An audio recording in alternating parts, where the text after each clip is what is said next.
What's up, everybody? Welcome back to Naked and Unashamed. We're back for part two of What's Love Got to Do with It. I pray that you had a wonderful Valentine's Day with your boo.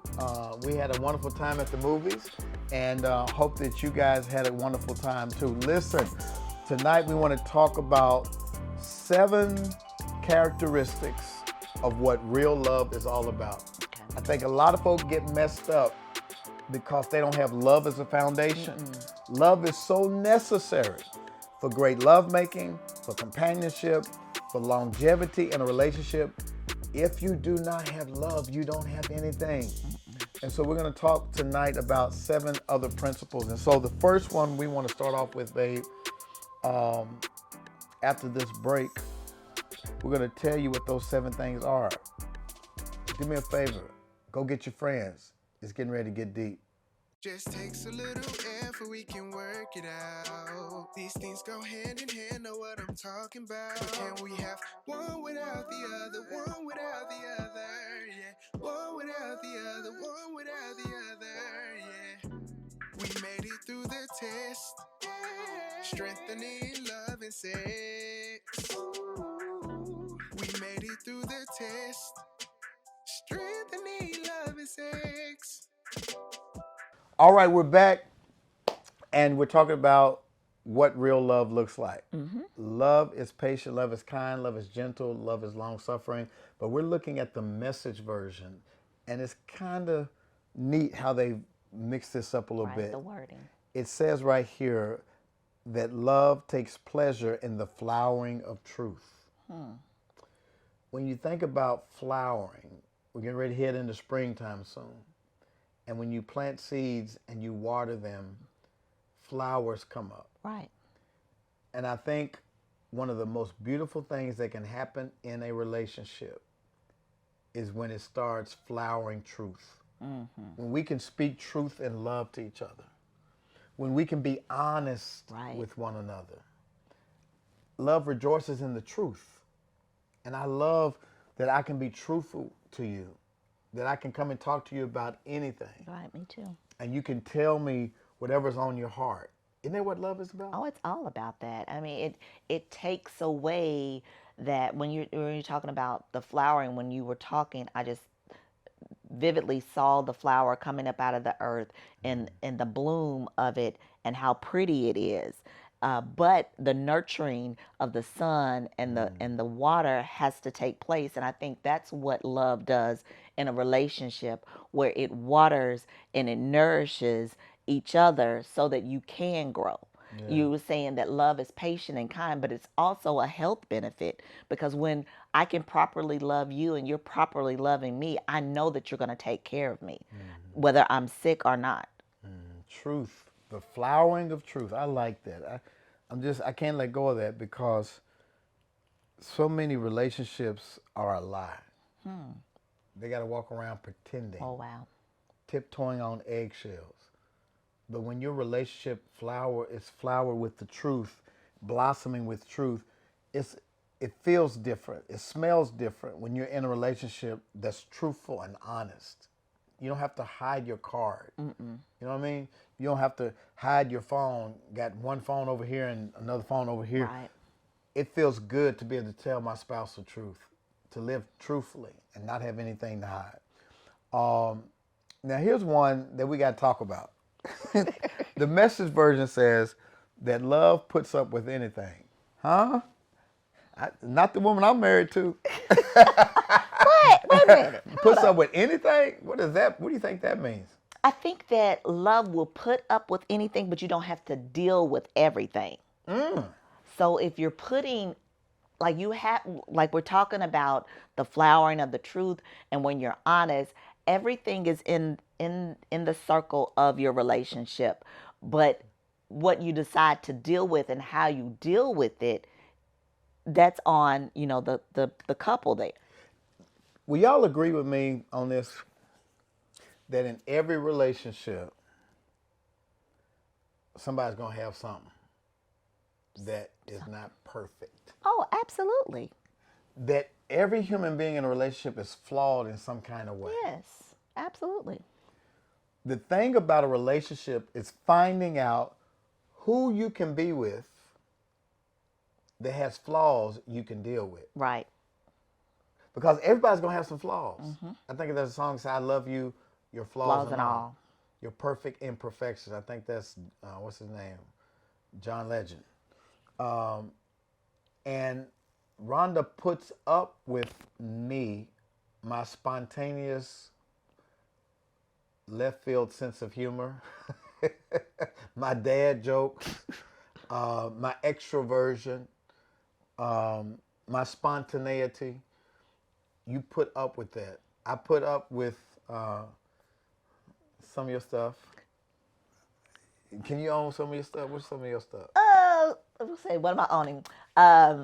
My sometimes lack of sense of humor, my quirkiness, my self-diagnosed OCD, my gadget findings.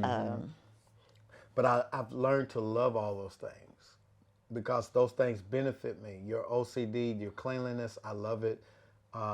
Buying gadgets, I'm like, I wish I had such. You're like, wait a minute. Bling. But when I think this says puts up with everything that is not detrimental to my well-being. I don't think anybody should put up with anything that Right. tears down the other. Exactly. You should not put up with anything that is volatile, that threatens your mental or your physical. Right. But when I say puts up with everything, it means that there are certain idiosyncrasies that I may not love, but I overlook it because I love you. And I've learned to love it because it's not detrimental. It's just something, It's a quirk. it's a quirk. You know what I mean? And so I've learned how to focus on my wife's assets and not her flaws. And pretty soon those flaws even become beautiful to me because I love her. So I hope that makes sense. What's another one, babe? It trusts God always. You have to have God in your relationship. That's the third person in your relationship. If God is not in your relationship, we would say all the time, if God is in me and God is in him, God can't argue with God. So God has to be front and center in every It's relationship. right here. Faith, hope, and love. Right? Faith precipitates love. And the greatest of these is love, but you got to have faith because faith is the foundation in God. God is the glue that holds the marriage together. We got to trust God through our good times and our bad times. It's God. God is the one that keeps us together. And what God brings together, let no man or woman tear asunder. If God is in it, you're going to win it. You have to make sure that you trust God through the good times and the bad times, through sickness and in health. God is the one that keeps us together. So that pretty much explains itself. You got to trust God. Always look for the best. Love always looks for the best. And I want to help some married folk, some people dating right here. There's a book I read years ago called The 1 Minute Manager. And it says a good manager doesn't go trying to find the person doing something wrong, Goes find him doing but they something try right. to find them doing something right and to reward them. When you reward good behavior, people tend to repeat good behavior. Right. And I think in a relationship, instead of always coming down on somebody, being critical and nagging them, that makes that person want to run away from you. But when you can go and look for something good, look for the best in that person, like I said earlier, when you put more emphasis on their good points, the flaws don't look as big anymore. Does that make sense? It does. It does. And when you're looking for the best, sometimes that helps encourage more of the best. And you go over and beyond to even try to nurture some of those assets. What was that movie where the woman said, "He's a good man, Savannah. He's a good man." I have no idea. I have no idea. Marvin Sapp had a song that said, "He saw the best in me when everybody else around can only see the worst in me. I think love allows you to see the best in a person, to see what's redeemable, what's valuable, and even some of the worst people in the world still have some good in them. Right. But love allows you to look for the best in your person. Because when you stay in a relationship long enough, it's easy to see a person's flaws and forget the good that brought you together. Right. Oftentimes, what attracts us to a person also repels us over time. It's true. And so you got to remember what were the qualities that you saw in this person that drew you to them, and continue to focus on those qualities so that the other little nuances and proclivities don't overshadow the good in them. Look for the best. What's another one, back? Love never looks back. And when I look at that, I'm thinking of looking in the past. We should all be evolving to be a better person. We should all evolve to be a better spouse. We should all evolve to be better parents. So we're not looking back at what could have been, what should have been, but pressing on to the future of making something better than what it was. You know, when I think about looking back, I think about Lot's wife. She turned to salt. When God delivered them out of Sodom and Gomorrah, and he says, I'm getting ready to rescue you from a town I'm getting ready to destroy. But I have one request, one commandment. Whatever you do, don't look back. And Lot, his wife, and their 2 daughters barely escape with their life. It's raining sulfur. The city's burning up. And Lot's wife turns around and looks back, and she turns into a pillar of salt. And they have to keep going because she looked back. Watch this. A lot of y'all are salty because you can't let go of the past. You get stuck in the same old arguments. You get stuck in the past of what happened in the past because you keep looking back. God does not want us looking in the rearview mirror. The windshield is bigger than the rearview mirror, because God wants you to look forward more than he wants you to look behind you. And I think when people get stuck, babe, looking in the past, they can't let the past go. Right. That's when their relationship starts dying. Right. So you cannot allow yourself to become salty because you keep looking back.